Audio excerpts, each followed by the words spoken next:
Hello guys, আসসালামু আলাইকুম। কেমন আছেন আপনারা? আশা করি ভালো আছেন। আলহামদুলিল্লাহ, আপনাকে তো আমরা ভালো আছি। আমি আজকে পাক করবো কবুতরের মাংস।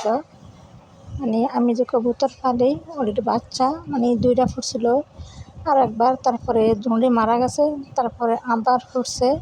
তো এখান থেকে একটা মারা গেছে, তো আজকে একটা আমি জব করছি। তো দেখেন মাশাআল্লাহ ভালোই মাংস হয়েছে।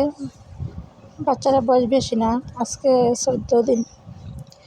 তো জব করলাম, দেখি পাক করে খায় আমার মেয়েটারে। আমার শ্বশুরও খায় না, আমার ছেলেও খায় না। আমি খাইছি কিছু আর আমার মেয়ে খাইছে। এত ভালো লাগে এটা খাইতে।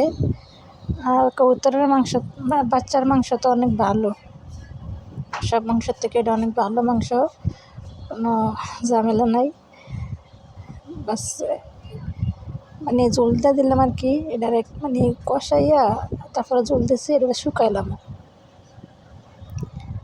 বাস জাল কম দিছি, তারপরে হালকা পেঁয়াজ দিয়া বোনা কথা ছাড়া আমার আম্মু জানে পেঁয়াজ খায় না।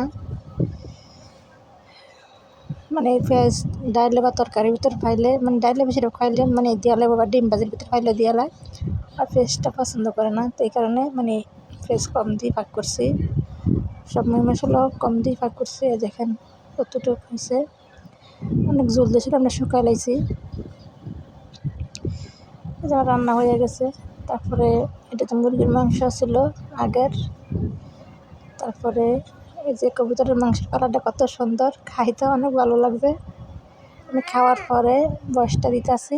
তারপরে লতি তরকারি, তারপরে আছে ডাল। ভালো থাকবেন, আল্লাহ হাফেজ।